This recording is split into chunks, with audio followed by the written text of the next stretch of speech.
I came to the world of finance via a very different route than most people who came to this world.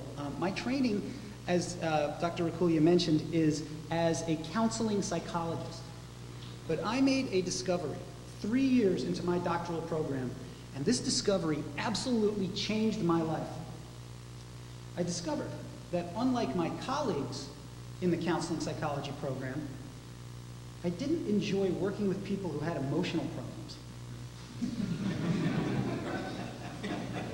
Yeah, exactly, right? It's a bit of a drawback if you want to be a counseling psychologist. God bless the people who do that work. It's wonderful work. I found it emotionally draining. And so I found myself thinking, I want to be a psychologist. I want to help people with their problems, but I need to work with a healthier population. I need to work with rational people. And this was about 1997. You remember what the investing environment was like in 1997? It's unbelievable. And I thought, you know, investors, that would be a nice rational population for me to work with. You know, they make decisions to buy and sell. They're probably analytical like me. I think some of you can appreciate the irony in my decision-making choices for my career. Because the fact of the matter is there is nothing more emotional and less rational than the relationship that people have with their money. I also often speak about gambling. I am an avid poker player, and I enjoy those things. If people are sticking around afterwards, feel free to ask me about that. I'm only going to touch on that subject today. Just a few things before we get started. Most of my work, actually I can go to the next slide. Most of my work, this thing, make sure I got this thing right.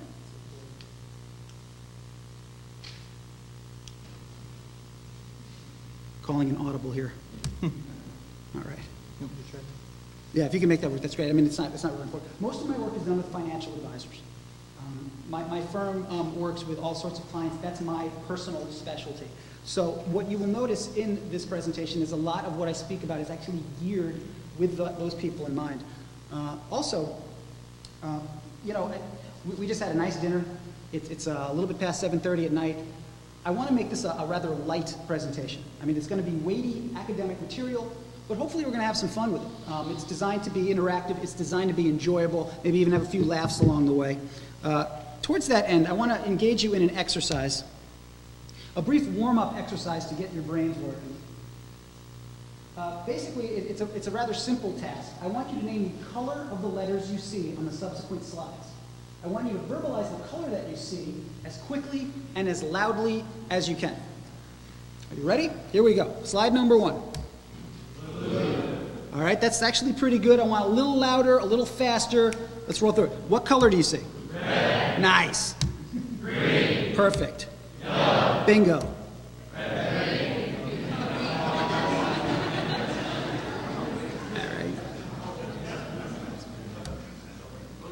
All right. Right. Green. Perfect. Red. Aha, good. Yellow. Nice. Blue. I see it. Brown. Pink.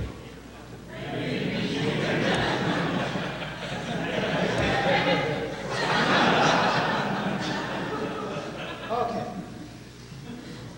That was a version of what is called the Stroop Test. It's a cognitive functioning test used in a lot of inpatient facilities to test for brain damage and other things. Gary Busey is not part of the Stroop Test. I added that because I like the freak out factor at the end there.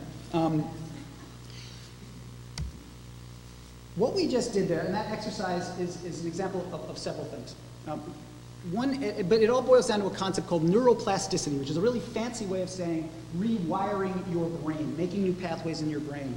I particularly like this slide because I think it captures what happens when people form new habits and go in different directions.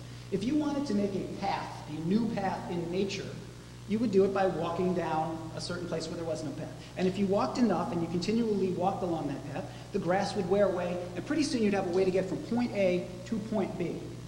The same thing is true with our brains. This is quite literally what happens. In order to forge new neural pathways, we have to practice, we have to walk that path. And of course, what happens when we stop walking those paths? They become overgrown, they end up disappearing. You may notice that at first, I threw you a curveball. And a lot of you fouled it off. Some of you swung and missed. It was designed to be a trick. And by the way, that's a great rule of thumb. If anybody ever asks you to participate in a psychological experiment, just assume it's a practical joke, from my personal experience. It seems like that's more often than not lying at the heart of it. But people got better. By the end, everybody was on board. Everybody was hitting the proper thing.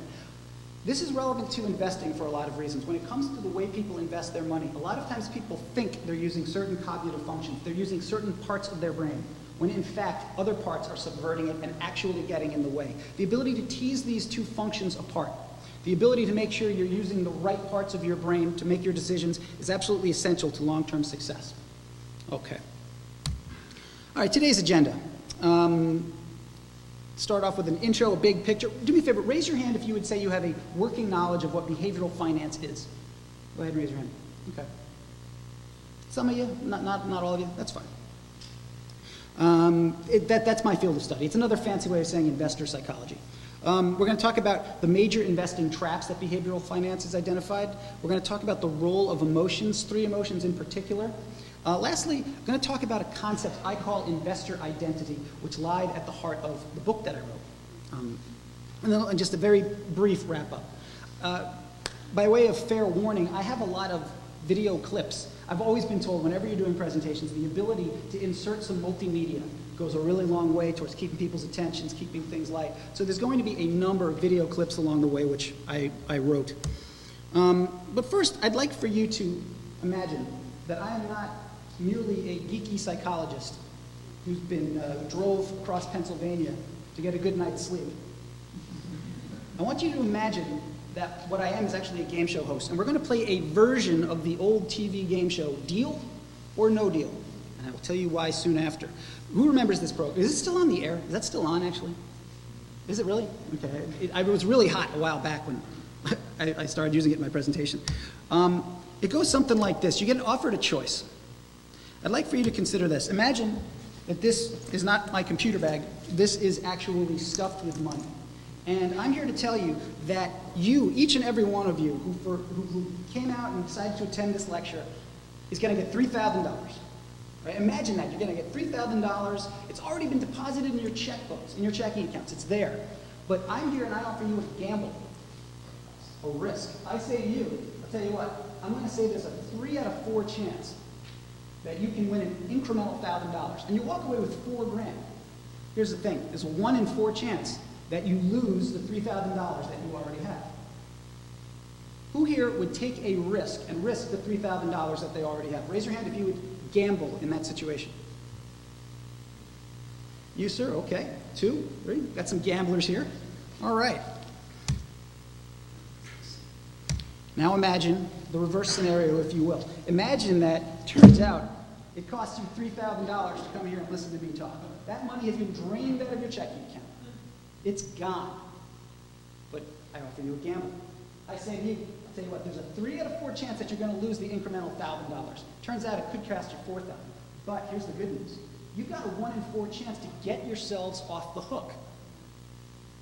Takes a little bit of imagination. That money's gone. Do you roll the dice to get yourself off the hook? Raise your hand if you would take a gamble in this instance. Okay, a lot more hands. Okay.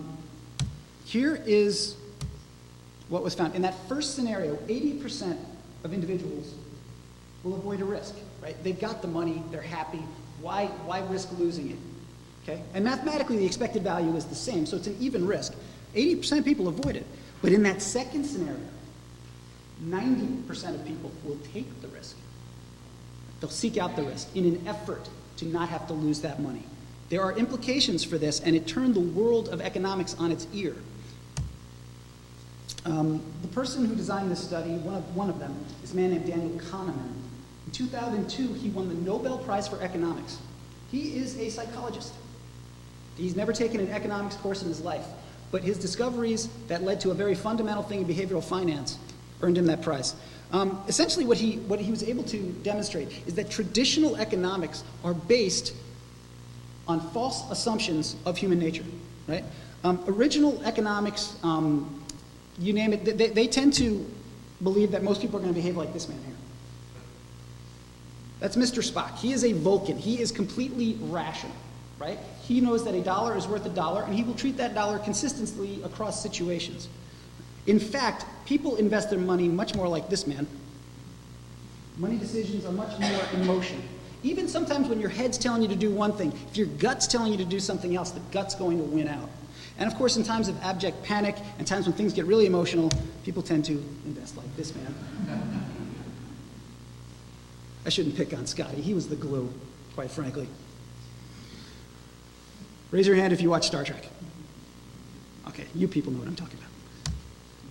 All right, so why is this worth a Nobel Prize? Well, you hear a lot about this. For those of you who invest your money, one of the first things you do if you go into to meet with a financial advisor, they want you to fill a risk tolerance questionnaire. I think these have dubious value in my experience. One of the reasons is that investors don't tend to avoid risk per se. Investors avoid loss, and they will actually seek out risk, as Kahneman discovered. But if you want to boil it down to, I think, the biggest thing that they discovered, when it comes to the world of emotion, fear and greed are talked about as a tandem. It's peanut butter and jelly, it's thunder and lightning, fear and greed. Fear crushes greed. It's not even a fair fight. Okay. In fact, they discovered that you can really quantify it as such. F equals 2.5 G. And the reason why is to get people to risk as much as people would risk in that latter scenario. The extra $1,000 isn't going to get it done. Typically, you have to bump up, on average, that's up to $2,500 before you'll get risk-taking on par with risk-taking to avoid loss. All right, let's talk a little bit about the major investing traps. This is probably what behavioral finance has done best. They have identified the psychological obstacles, the foibles people make that get in the way of healthy investing. Trap number one, cutting winners short. The tendency that many people have to sell winning positions very quickly in order to record the gains. On one hand, there's an expression that deserves credit. Nobody ever went broke taking a profit. On the other hand, when people clip their winners too short, they're often not serving the best financial need. They begin serving an emotional need. The emotional need is to win, to make sure that they made some money on an investment. It ends up hurting people a lot. Switch gears here just for a moment. Talk about an auction, and this is an actual auction. I told you there'd be some audience participation. Here's some more. Sometimes I do this with a $100 bill, but I don't have a $100 bill. So I'm going to do this with a $20 bill. And I'm not joking around, I'm actually doing this. I'm going to auction off this $20 bill to somebody in the room here. There's simply two rules to this auction. The highest bid gets my $20 bill. The second highest bid has to pay me the amount of that bid. Let that sink in just for a moment. Highest bid gets the bill. Second highest bid pays me that cash. Let's start the bidding. Who'll give me $1 for a $20 bill?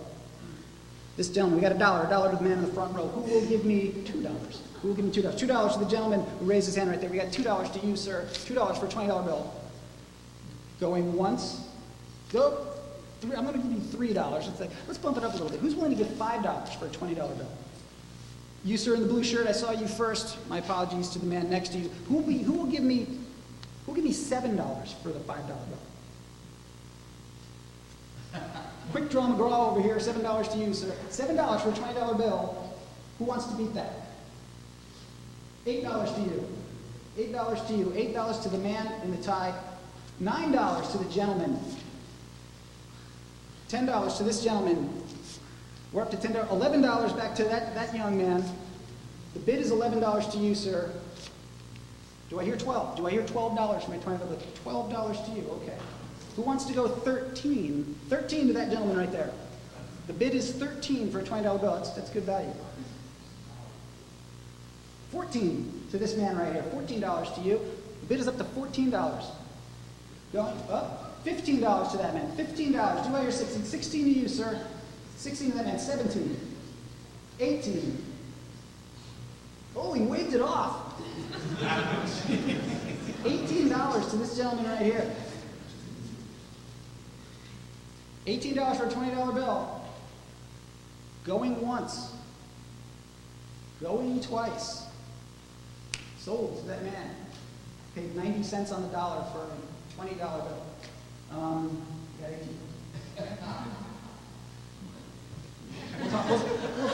talk later. I said I was doing it sincerely, and I am. You give me $18, I'll give you this. Okay, now, what did we just see there? What we saw is a couple of things, including some prudence by this young man right here. Because when I do this typically with a $100 bill in a room full of brokers, I don't get $100.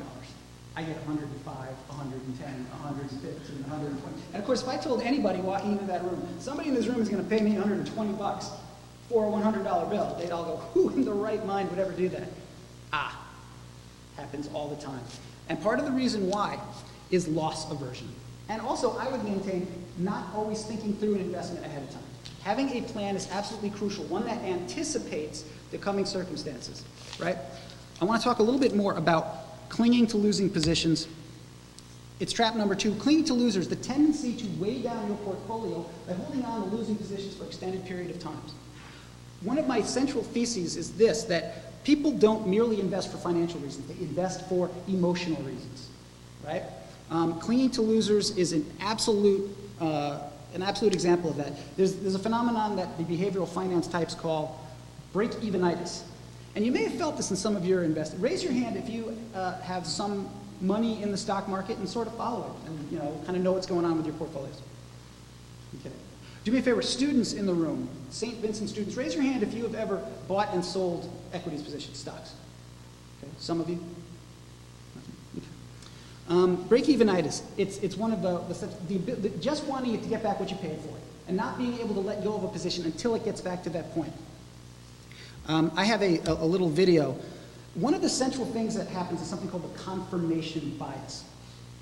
All right? It's a way that people serve an emotional need rather than serving an objective financial need by seeking out information that confirms what they already believe. Here's a video. I make frequent use of these two. It's Jim and Fast Eddie. Let's take a look at the role of confirmation bias and clinging to losers. Oops.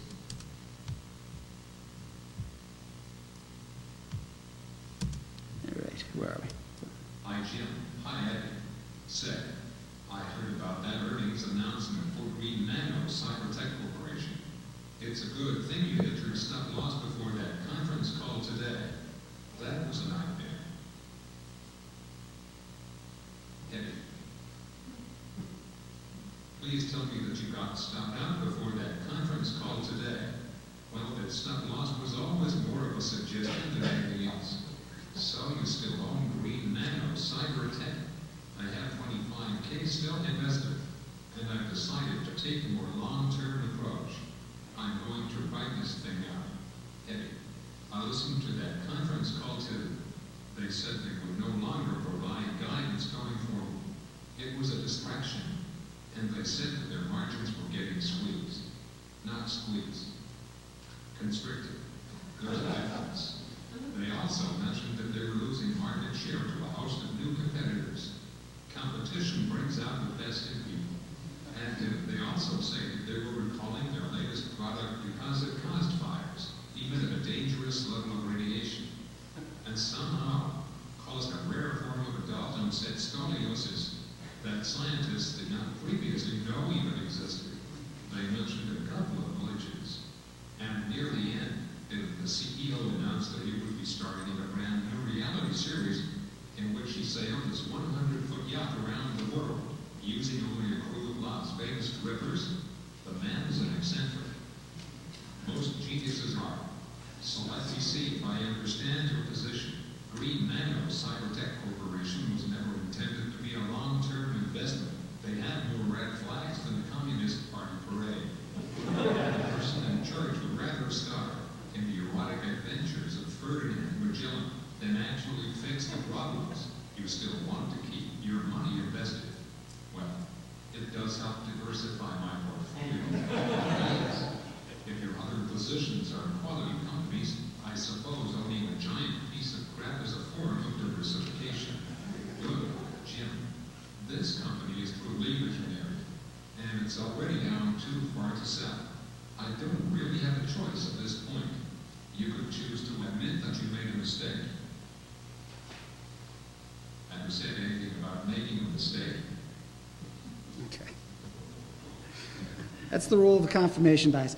One of the strongest motivators for folks is to reduce what's called cognitive dissonance rather than actually to make objective financial decisions. Cognitive dissonance being that uneasy feeling you have when objective reality clashes with what you have yourself invested in. When these two things combine, I call it the wicked garden syndrome. And you may have noticed this, hopefully not too often in your own portfolios. I call it that because there's this tendency investors have to clip their flowers, clip their buds too soon, and end up watering their weeds, throwing good money after bad. Behavioral finance researchers call it the disposition effect, but I don't find that particularly descriptive. And I felt licensed to use the term wicked garden syndrome when I heard Daniel Kahneman say, yeah, we don't really know why we came up with that. We just said, it sounds all right, we'll just call it the disposition effect. So it's the wicked garden syndrome. It's perhaps the biggest investing trap that affects people. All right, let's talk a little bit about market timing for a second. They did a study at Dartmouth College in which they pitted 3 groups of contestants in a contest to see who could predict short-term market moves the best. Who do you think did the best? Was it contestant number 1, which was a rat? Was it contestant number 2, who was a pigeon? Rat with wings, I believe, as Woody Allen called them. Or number 3, your typical human being. Who actually did the best in a short-term market timing task in which people predicted weekly moves for the stock market? Raise your hand if you think it's the rat. Okay. Pigeon? How about human beings? Well, obviously, we would assume it would be human beings most of the time. Unfortunately, I don't think they actually held a medal ceremony. But if they did have little podiums, it would be rat, pigeon, human being. Here's the crazy thing about this. Not only did this happen, it happened every time they replicated the study, consistently, perfectly predictable. Why? Because rats and pigeons have different types of brains than we have. They learn to get rewarded in a very different way. We have right brain and left brain functioning. And it's a wonderful tool. It enables us to pick up on language and see patterns and make all sorts of executive decisions that these lesser animals cannot make. Unfortunately, what happens is we as human beings end up picking up patterns with our right brain functioning that don't actually exist. One of the worst things you can do is give people too much information, let them go through it, and then find the patterns that exist. They're almost certainly random in most cases. There's a phenomenon called pareidolia. Anybody know what that is a picture of? Mars, that's right, yeah. It's a picture on Mars, and a lot of people cite it as evidence that there must have been not human beings, Martians on Mars, intelligent life. But much like the millions of monkeys typing infinitely will write every Shakespeare play, if you have that much land, there's going to be a couple of things that show up as having patterns. I call it beautiful mind syndrome, named after John Nash. If you saw that movie, you recognize that he had such a hyperactive imagination. He was so brilliant that he could pick up on patterns other people couldn't, but he saw things that weren't there as well. This is another huge problem with investors, and I would submit to you that it affects not just the layperson, it affects top professionals a lot too. Incidentally, we know that it has to do with our right brain functioning, because there was only one group of human beings who could match the performance of rats and pigeons. Epileptics. Why epileptics? As a treatment for that condition, people with epilepsy often have a surgery that separates their right brain from their left brain. It's called the corpus callosum. It gets divided. The right brain and the left brain no longer talk to each other. People who've had that surgery actually perform the same way as rats and pigeons. What rats and pigeons figured out that we don't is that, look, if I press the red button or the green button, like this is the way I'm going to end up making my money long term. Just bet this way, even if it's only 60% of the time, because they're just structured that way. Human beings, oh, well, it works if there's 2 in a row and then another one that's a different one. Oh, well, it works on Tuesdays but not Wednesdays. We see patterns everywhere. Be devil's investors. Gambler's fallacy. That future independent events will be affected by previous independent events. I've fallen prey to this. I think a lot of us probably have. I was on spring break. I was in a casino in Nassau. It was 1991. And I watched the roulette table come up black like 7 times in a row. I thought, wow, it's totally due for a red one. So I ended up betting a disproportionate amount of money on red. Of course, it came up black again. The gambler's fallacy. What happens next has nothing to do with what happened before. This plays itself out in 2 ways. The first is something called the mean reversion bias. And by the way, this is probably the only trap that actually affects professionals more than non-professionals. Who here is a baseball fan? And anybody here have a fantasy baseball team? Okay. You may want to pay particular attention to this. This is a picture of Ichiro Suzuki, the outstanding outfielder for the Mariners. Imagine for a moment that Ichiro Suzuki has a 300 average lifetime. He's got 10 seasons under his belt. He's a 300 hitter. That's basically what he averages, right? He's actually better than that, but let's just say 300 for the sake of rounding it off. First half a year goes by this year. Ichiro is only hitting 200. What an awful year for Ichiro, okay? What do you think Ichiro will hit for the second half if he hits 200 the first half? What is the best guess that we can make at what he will hit for the remainder of that season? Is it 400? Or is it 300? It's 300. Right? Because that's what his average is. There's a mean reversion bias. We think, well, if he hit 200 and he usually averages 300, then he's going to hit an amazing 400, right? No. And this is what happens. People overpredict corrections based on short-term blocks of data for independent events. And I have a lot of boring slides about it, but I'm not going to subject you to all of them. The other is trend chasing, which I mentioned before when it comes to black and red in the casinos. Anybody here play roulette in a casino? What is that piece of information that they use at the table which is completely irrelevant and everybody looks at?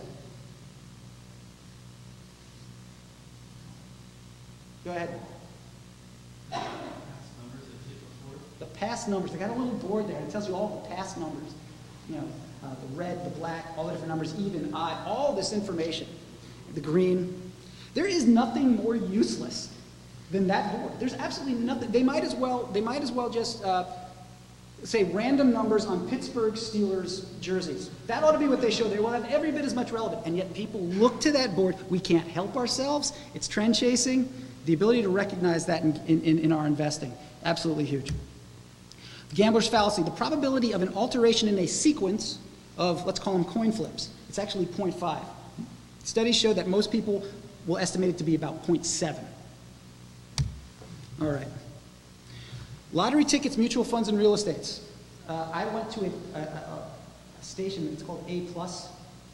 Seems to be the convenience store of choice around here, and I swear I have on my person somewhere a $2 lottery ticket which I purchased. Ah, there it is. $2 Mega Millions lottery ticket. I'm sure it's nowhere near what it was before.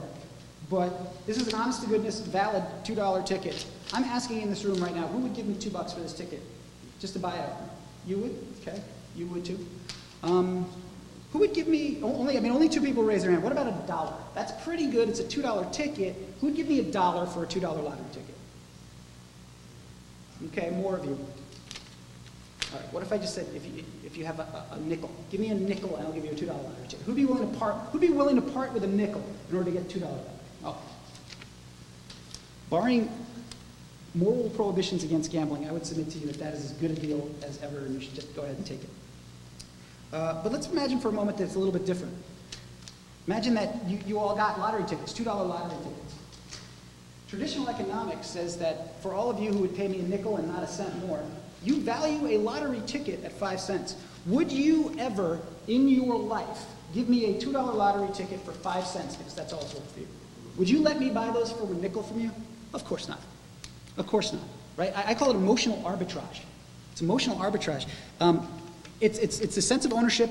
It affects us with our lottery tickets, mutual funds, real estate. I had the joy of buying a house not too long ago. Oh my gosh. That is the most miserable process that ought to be a nice thing that I can ever encounter. Awful.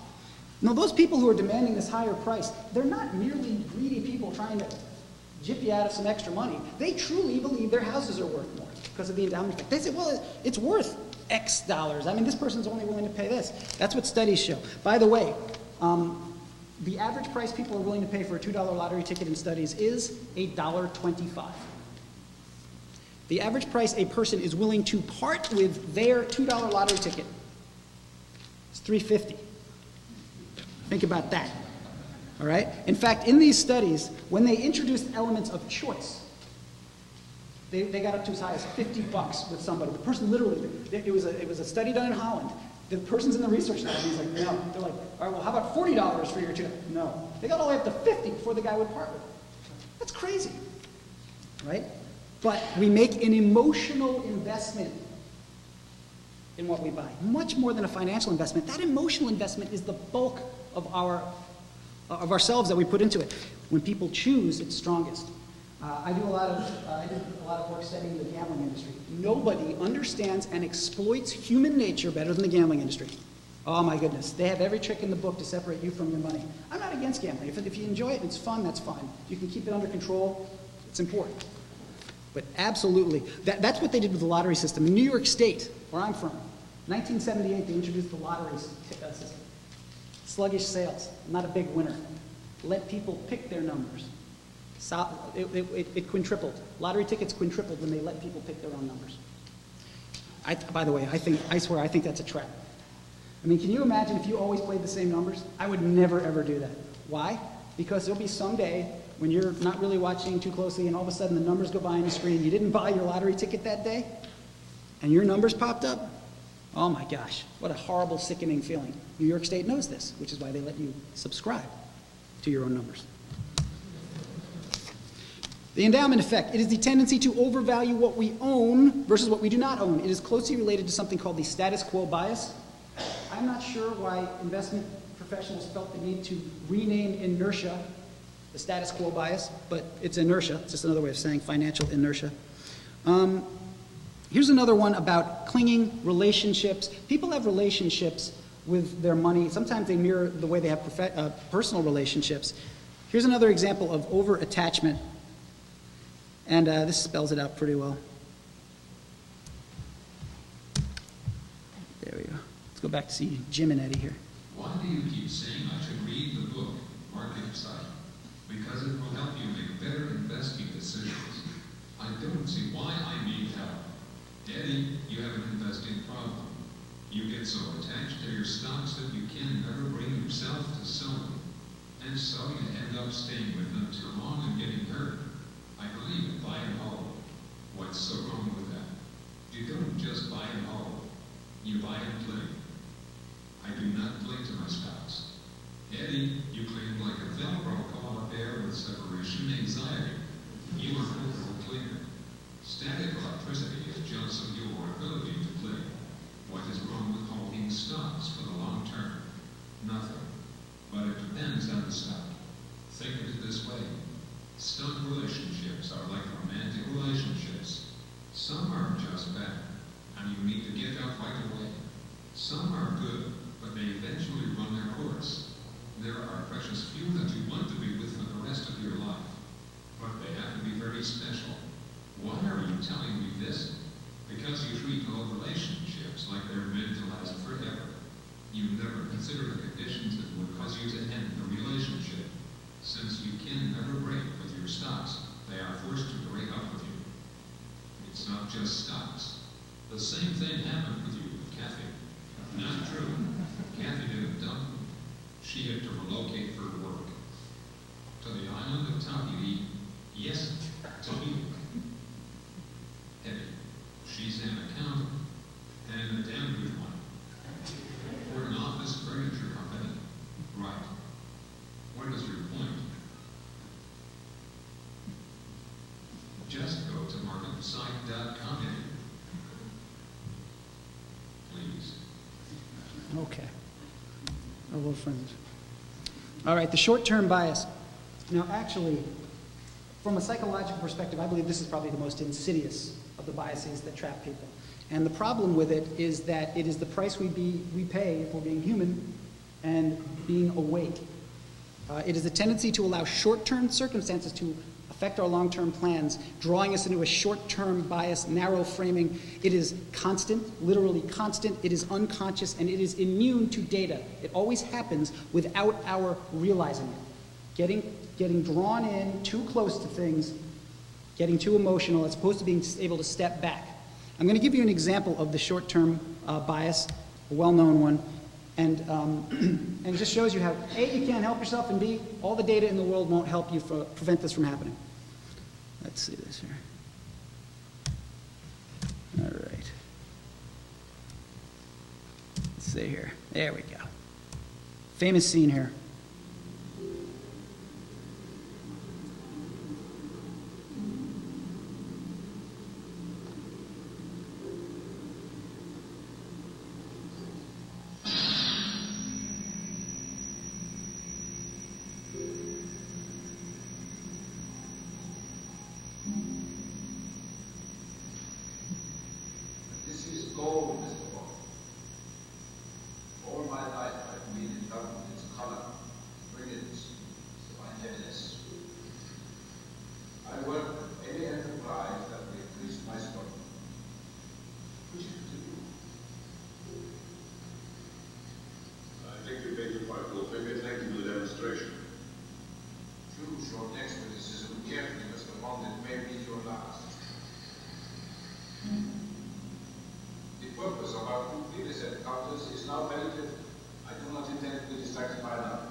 Kurt Frobe, still the best Bond villain ever.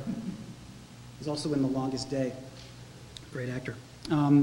Okay, why did I show you that clip? A, it's entertaining. But B, it proves a point. You cannot help but watch that and have an emotional reaction to it. You have all the data you need to know about James Bond. Everybody knows what's going to happen in a James Bond movie. He's going to get free, he's going to save the world, he's going to end up in a space capsule with a Russian supermodel. Right? We all know this is what's going to happen. But the way we look at our portfolio, our stocks unfold the same way a movie does, with highs and lows. And when there is emotionally provocative things happening, we get drawn in. We cannot help it. In a movie theater, it's called suspense. They call it suspense. Well, I would submit to you that we do have enough long-term data in the stock market to be confident that putting your money away for X years, it is still a safe place. Optimum, perhaps not, but a safe place for a long-term investment. It doesn't stop us from having short-term emotional reactions. We cannot help getting drawn in. I dated a girl who lived in Chicago. She was in a program with me. And we had a nice relationship, but she insisted on taking me to art galleries. She insisted on taking me to art galleries one time on a Sunday when the Jets were playing. It was a doomed relationship from the start. But I did pick up a few things. And one of the things I picked up was something about Impressionist painters. Right? Monet is an Impressionist painter. Here's the analogy that I'd like you to consider. Portfolios, our investment portfolios, are like Monet paintings, right? If you've ever seen a Monet painting, it's not broad brushstrokes, it's dots, right? If you get too close to a Monet painting, all you see is dots. It's random. You don't see the picture. Quite literally, you cannot see the picture unless you view it from a distance. Same thing is true with our portfolios. I'm talking about the distance emotionally, not getting too emotionally involved in our portfolios, and also the distance of time. That is the only way we can actually see the picture. Otherwise, what we see is random motion, what we call noise, and ultimately stuff that gets us off track and off of our plans. Overconfidence. Okay. I think the overconfidence thing, in my field of study, people place a lot of eggs in the overconfidence basket as being, I think it's very misunderstood. Most people will readily admit that they're not investing experts. It's not like they're overconfident in their abilities. It's a little bit different. I'll show you what I'm talking about. Brief exercise here. Talk about confidence intervals. 5 questions. I'm not going to take too much time on this, but imagine for a second, determine a high and a low so that you would say you're 90% sure. Not 100%, but 90% sure that your answer will fall in between the high and the low. Number one, how many countries are members of OPEC? Okay, think about that. What would you say is the low? What would you say is the high? Dr. Martin Luther King's age when he was killed. Give me a low, give me a high, in which you think it's 90% intervals. How many books are in the Old Testament? Okay. The gestation period, this one's kind of random, the gestation period in days of an Asian elephant. Think for a moment. What was the year Wolfgang Amadeus Mozart was born? I'm going to put somebody on the spot with this one. Somebody give me a low. Somebody tell me, give me a low number, like really far, long time ago, like before Christ or something. Okay? So you can say, I'm 90% sure it had to be born after that. Give me, somebody shout out a year. Somebody with courage, shout out a year. 1,300, okay, cool. Now somebody give me the high range on that one. 1,900. You would absolutely be correct. I'm going to give you the answers for the sake of moving through this. There are 13 countries in OPEC. There are, Dr. Martin Luther King was 39 years old when he was assassinated. There are actually 39 books in the Old Testament. I go back to catechism. I blew that one. I wasn't even close. 645 days is the gestation period for an Asian elephant, and Wolfgang Amadeus Mozart was born in 1756. Here's the thing that's so important about this. When I do this with audiences and we really write these things down, the results are quite consistent and they're quite predictable, and they map to overconfidence in predicting, in terms of market predictions. When people are certain they're right 90% of the time, they tend to be right half the time. Okay, in terms of setting those. Now, you ask people this 99% of the time. I'm 99% sure I'm right about this. Do you know how right they are then? 80% of the time. This is why this is hugely important. Because it may not sound that bad. I mean, look, you're 99% sure and you're right 80% of the time.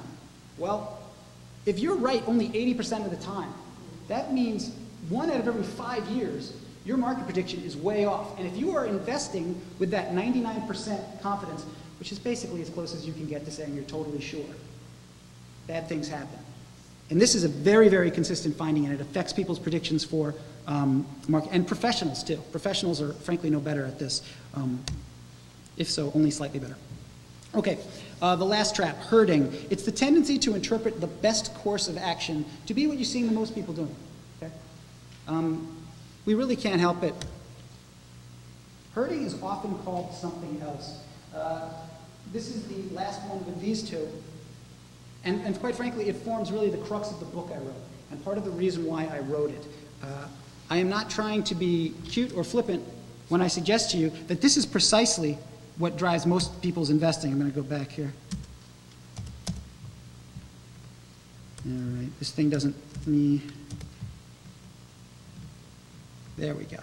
Okay. Maybe you would really benefit from reading the book market for good stock. Oh, sorry. First of all, I'm not trying to plug my book. I swear. This was part of a series of advertisements I created, and I just didn't bother to edit the videos. So I'm not trying to be crass and self-promotional here. I am, but I'm not trying to be. All right. Let's try. Come on. There we go. Maybe you would really benefit from reading the book market stock. Why? Because it does a great job of explaining how to overcome peer pressure in your investing. What does peer pressure have to do with investing? Everything. Think of the investing community as your peer group. What ultimately moves the price of the stock is its attractiveness in the eyes of your peers. Right. But some members of a peer group have more influence than others. Let's call it the smart money. Okay. The smart money like a stock, so they buy it. Others in the group see this happening and follow suit, pushing the price higher. Right. The price appreciation makes the stock even more attractive, so new waves of followers buy it. Now the stock becomes quote-unquote a water cooler stock. Okay. But there's a problem. By the time the stock reaches the water cooler, the trend has become overextended. I see. The smart money is long gone. The only people still in it are the followers who find themselves holding an overpriced stock that no one can justify buying any more. The price suddenly collapses, causing massive losses for the trend followers. And it's all caused by natural pressure to like what other people like.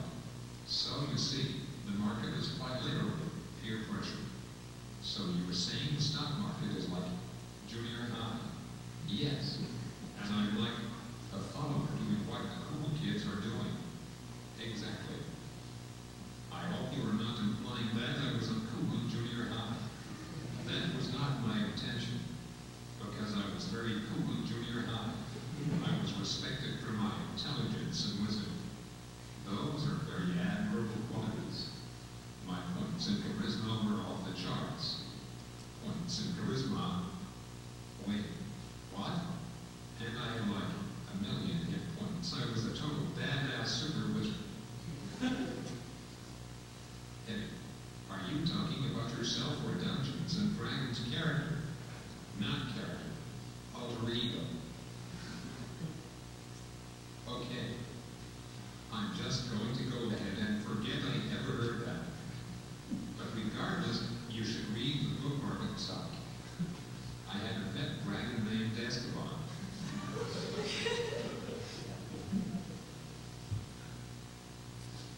That's my favorite line. My brother wrote that one. He snuck in and wrote, I had a pet dragon named Esteban. Okay, being humorous, but nonetheless serious. If you take a look at what drives stock prices, it's other people liking a stock. Here's one of the points that I want to make. The way we overcome peer pressure, which is really what I think market pressure boils down to. It's the same way we overcome it in our lives, right? When we were teenagers growing up. We felt pressure to be like other people. We felt pressure to follow, right? I think we still do, but it's worse in your teenage years, because in your teenage years, your central developmental task is to define who you are, and you look to your peers to determine what it should be. The way you overcome it is to develop a better sense of who you are, a stronger sense of who you are, an identity, so that when your idiot friends try and get you to go drag racing, you go, you know what? I don't really think I want to do that. And you don't feel pressured into doing it. You don't feel pressured to join fads as much because you know who you are, you know what you like, and you're secure in that knowledge. It is the key to giving yourself that emotional and identity anchor to not get caught up in the whirlwind, the ocean that buffets. And that's what happens to most investors. They don't have a plan, and I say this with respect. Most people investing are the developmental equivalent financially of adolescents. They know enough to be dangerous. They don't really have a plan. They're not totally sure what they're doing. They follow the leads of others, and it is a prescription for misery. Emotions, the hidden investment. How am I doing on time? About 5 minutes. Okay. Yeah, I'm gonna move through this portion of it a little bit. There's three primary emotions that affect people. I think Warren Buffett is right. You know what? Here's the good news for some of us. Being intelligent really doesn't have that much to do with being a great investor. It's really about emotional management. You may notice that this slide is called The Great Investing Truth. You will also notice that it comes in with an entry graphic, and it also uses a different, very stylish Garamond font. Why did I do that? Because this is the most important slide in the presentation, and I tell that to Wall Street banks, I tell that to financial advisory firms, and I tell that to clients. The great truth is that making money is not the goal of investing. Okay? All financial decisions are attempts to reach emotional goals. Safety, security, pride, self-esteem, feeling good about yourself. These are the reasons people invest their money. The money itself is just a means to that end. And when we focus too much on the bottom line of our statement and the numbers in our portfolio, the numbers, a language we are also fluent in, we are distracting ourselves, and we are left of center or right of center. We're not in the emotional nerve center where decisions get made, because we're focusing on the means to the end, not the end in and of itself. Okay. Investing trait number 2, emotional needs are in a constant state of flux. Investing mistakes occur when emotional needs and financial needs are out of sync. Right? You may have a need to take on more risk if you're going to meet your financial goals, but your emotional risk, your emotional need is for security. These things get misaligned, we make bad decisions. We're always going to default to our emotional needs because they precede and supersede every investing decision we make. Talk a bit about fear. What is the most common piece of advice of all time when it comes to fear? Here's the most important part to take away from this. We've all been told this, we've probably all said it. Don't worry about things you can't control. And it's probably okay advice as far as it goes. There's a problem with it. The only reason we as human beings ever experience anxiety is because we believe that the situation is out of our control. To say don't worry about things you can't control is redundant, unfortunately. Because if you operationalize fear, anxiety, what is it? It is the feeling of being out of control, not being able to determine your outcomes. Okay? Reinstilling a sense of control is crucial, and there are a lot of different ways to do it. We also have an analytics segment of our company. Recently, you'll notice that the green line you see dropping, that's actually market fear. It's dropped to a real low lately, and that's, it's juxtaposed against the S&P 500 chart. Okay. Whenever I see fear drop too much, I get nervous. There's a part of our business that does market predicting is probably the best way to put it. And it's based on emotional reactions for underreaction and overreaction. Fear is at a dangerously low level. I want to talk for a little bit about the other side. There's so much talk about fear of loss, and it is the primary driver of investing decisions. The other side of it is the fear of regret, okay? The fear of having made a mistake. I say this with my clients. The fear of throwing away a dream house can actually be a more powerful motivator than the fear of realizing the loss, the nightmare scenario. Fear of loss has that flip side. It's incredibly powerful. Imagine for a second you've got two investors. Imagine that they're in identical portfolios. Investor number one moved their money from cash into a mutual fund and lost 25%. Investor number two was already in that mutual fund, so they lost 25%. Same investment, same loss. They experience a different emotion. Who experiences more regret? The one who moved into the fund and lost 25%? Or the one who was already in the fund and lost 25%? Who says it's number one? Get your hands up. Absolutely. Right?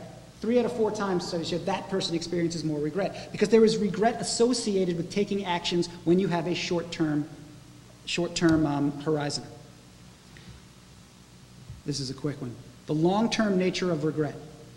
All right? Regret, well, I'll show you this and then I'll tell you why.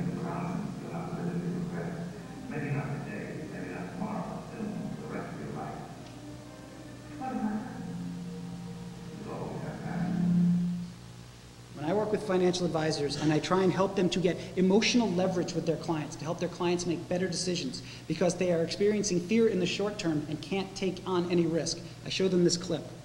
And the reason why is because regret is a fascinating emotion. When we are in a short-term perspective, there is always more fear and pain associated with taking it and having it not work out. From a long-term perspective, it's the exact opposite.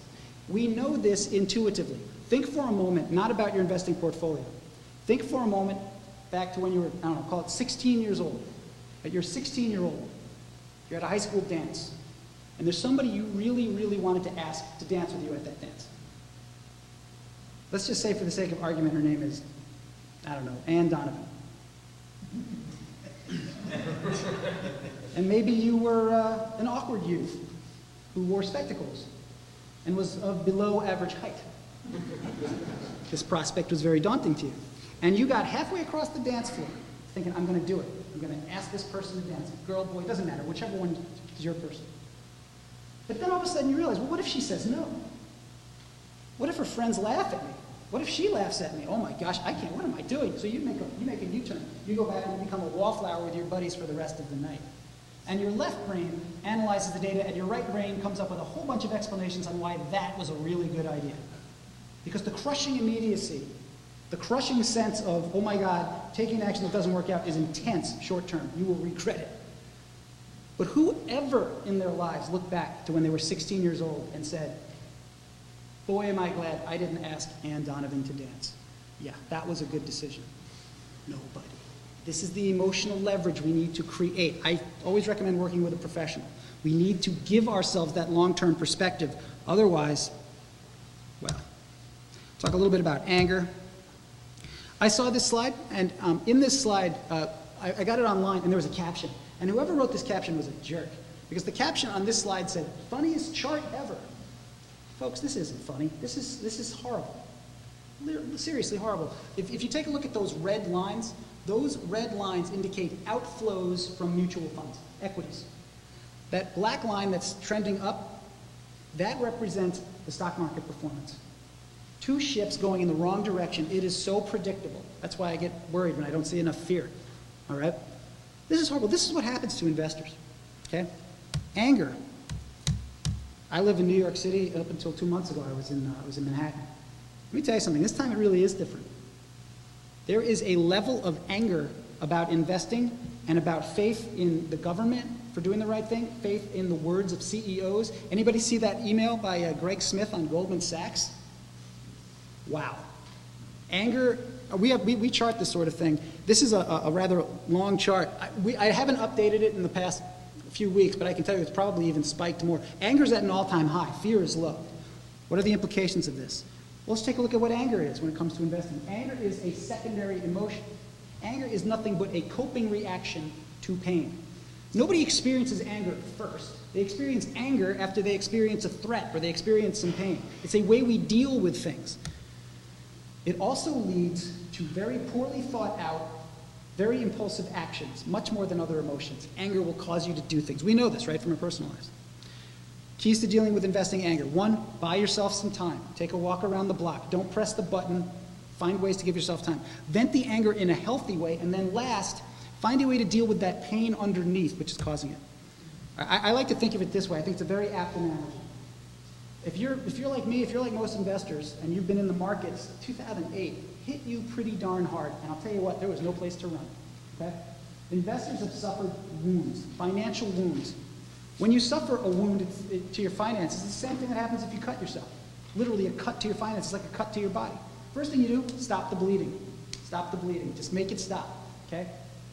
Second thing you do is you have to wash it out. Otherwise, it can become infected.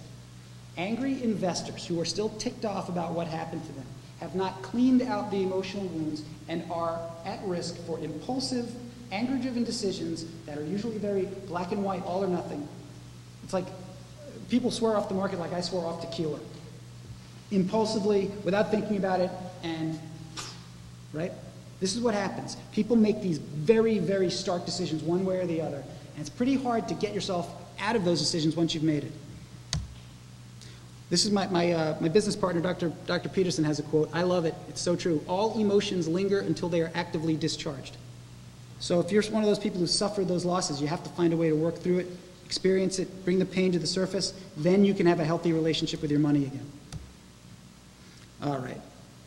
I actually came up with an idea for a cartoon, and there's a guy in our office who's really good, and in like 5 minutes he produced this cartoon. It pretty much sums up the relationship between fear and greed. Okay? Remember Stewart, the E-Trade guy?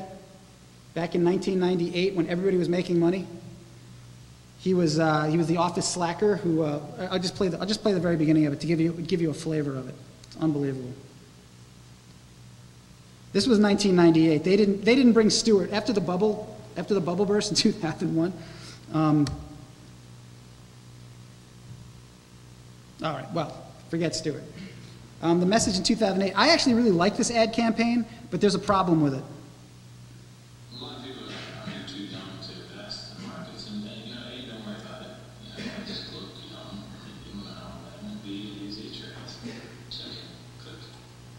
I just bought stock. You saw me buy stock. No big deal. I mean, if I can do it, I can do it. Whoa.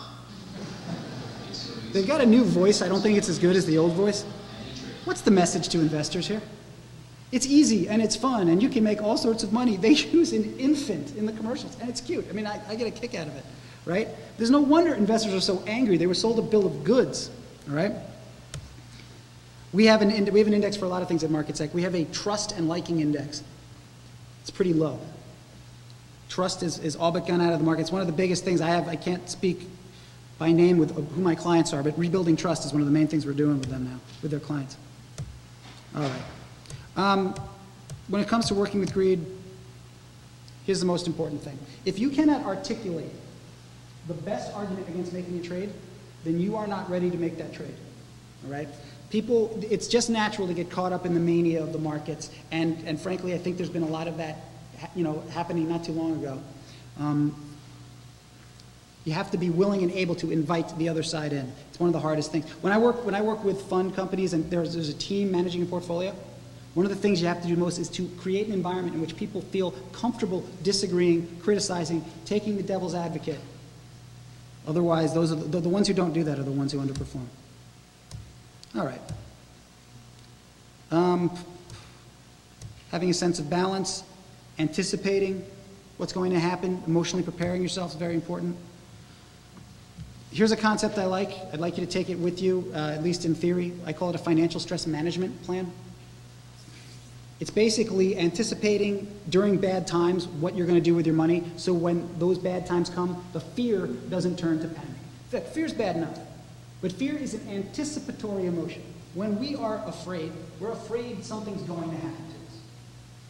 Panic is very different. Panic is not, I'm afraid this might happen to me. It's, holy crap, it's happening right now, what do I do? That's when people really lose their money. The ability to have a plan in place prevents that from happening. Emotionally preparing, building in actions you will take when the world goes to hell in a handbasket.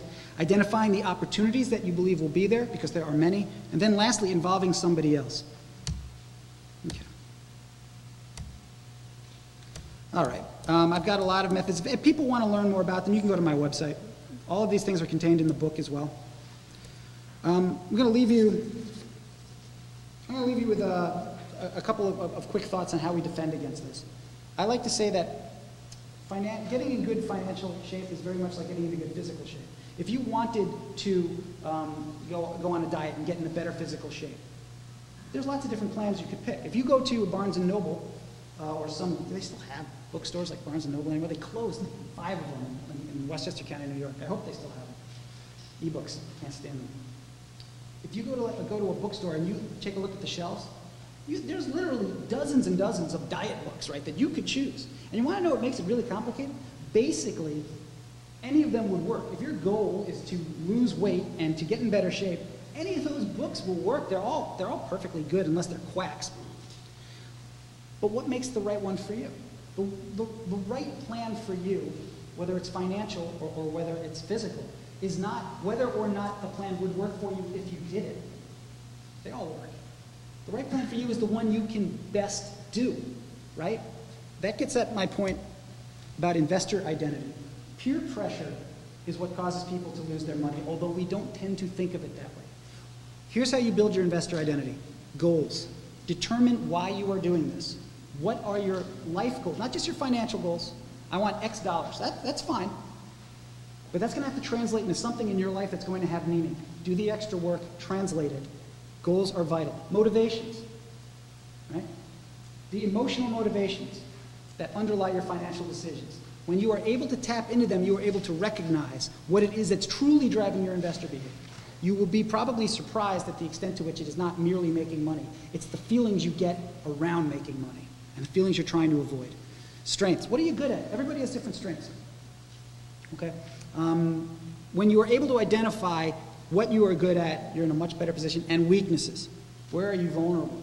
I talked about dieting. You got to plan around, you got to recognize where your blind spots are. It takes help to do that. And then you need to find a way to plan around it. Going back to the food thing for a second, it's like Krispy Kreme donuts.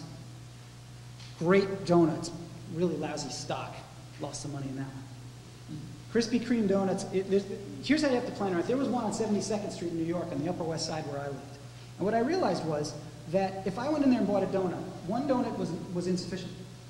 Because if I only bought one Krispy Kreme donut, I will have finished it by the time I'm within 10 feet out the door. And then I will still want to eat a donut, and I'll be 10 feet from a Krispy Kreme. So I have to go back in. Get it. You buy another singular donut, you won't get more than halfway out the door before you want another Krispy Kreme if you're me. And the Krispy Kreme's right here. No, it's like an endless loop. It's like getting stuck in orbit, all right? What do you have to do? What I learned was, don't walk down 72nd Street. For starters, number one, plan around what you recognize your weaknesses are. Number two, buy 2 donuts. At 2 donuts, you get halfway down the block, then you're too lazy to go back to Krispy Kreme. You can tell I'm really serious about this, right? I thought this through. Here's the thing. That's kind of a goofy example about planning around financial things. You gotta do the same thing with our stock. Recognize what your Krispy Kreme donuts are. These tech stocks? Are they talking to your brother-in-law who gets drunk at the family reunion and tells you all these things that gets you all excited? Got to do some work on your end to figure it out. Personality, we do a lot of work with investor personality. There's a free test on our website. Feel free to take it. And lastly, the values. What's important to you about your money and your investment? When you take these components and you combine them, you are armed. If you do not have these components, I submit to you that you may experience success, but you are at a disadvantage, and it is not a fair fight trying to fight all the emotions that the market brings to us. So, I often talk about gambling. I believe that investing is a form of gambling. I have almost been shouted out of some rooms in professional investing houses, people insisting that it's not the case. If you look at what defines gambling, investing, well, I mean, it's not like playing blackjack in which you're statistically going to lose. If you play forever, you're going to lose all your money at a blackjack table or a roulette table. It's statistically inevitable. With gambling, it's quite the opposite. With investing. Still a form of gambling. I have said this with 2 caveats. One being, please do not engage in illegal gambling. 2, please do not gamble beyond your means. And if you have a problem, make sure you talk to somebody. I have found that one of the best ways to build skills about yourself and help build that investor identity, frankly, it's the game of poker. I'll stick around if people want to talk about it. I like Buffett's quote: if you can't spot the sucker at the table in the first half an hour, it's you. Anybody ever read a book called The Quants? It's about the hedge fund managers. Raise your hand if you read The Quants. Nobody? Oh, well, if you're interested in investing, read this book. It's brilliant. They talk about how much poker plays a role. I'm going to move to the wrap-up because, as usual, I tried to pack more than a quart into a quart's worth of time. Wrapping up, successful investing requires that emotional needs and financial needs are in alignment. I think, if they are not, you will always default to the emotional need. If it is in conflict with what your financial decisions should be, you're going to pay a severe price with your money. Number two, the best way to achieve this is to develop a strong investor identity. This is not a passive process. This is an active process. There are books out there that can help you. Mine's just one of them. Doing the extra work to determine why am I actually doing this, writing down the plans. Okay, there's a lot of different ways. Without that, we are all much closer to being kids in junior high school than we ever want to consider that we are in our investing world. Take control of that. My field is called behavioral finance. Look, I'm telling you, eventually my field will simply be called finance because this is just the human element built in. And lastly, I'm going to go back to this because it is the most important slide. Making money is not the goal of investing. Start with that assumption. All financial decisions are attempts to reach emotional goals. By the way, this is not, I'm not speaking to a hedge fund manager here. He's trying to make money. Emotions playing differently. I'm talking to us with our own money and our own portfolios. Okay. If you have any follow-up or questions, I'm going to stick around for a little bit. You can email me. Love to hear from anybody here. Market Psych Video, I have a whole mess of these things that I created. Feel free to check them out. There's also some informative clips. Twitter, you want to follow us? Feel free to follow us. We tweet on a fairly regular basis. We've got a few hundred followers. Last slide. Two roads diverged in a wood, and I took the one less traveled by. And that is why it's called Dissonance. I submit to you that some of what I've talked to you about today is a little bit different. In the world of finance, I no longer get looked at like I have two heads, but a lot of people feel like they're not sure they want to try out these perspectives because it feels a little weird. I encourage you to build your investor identity, understand the role emotions play, and you will be forging neural pathways that will help you have a much better command of your money and your investing decisions going forward. I want to say thank you for the distinct honor of letting me come and speak to you. I truly do feel honored, and I appreciate it very much. I think that you are in wonderful hands here at St. Vincent College. Everybody I've spoken to has been first class and bright. And I think you're in good hands with the Benedictines. In my brief time here, I've already seen this is a wonderful learning environment and a pretty good way to keep the Lord close to you too. So with that, I say thank you, good luck, good investing. God bless.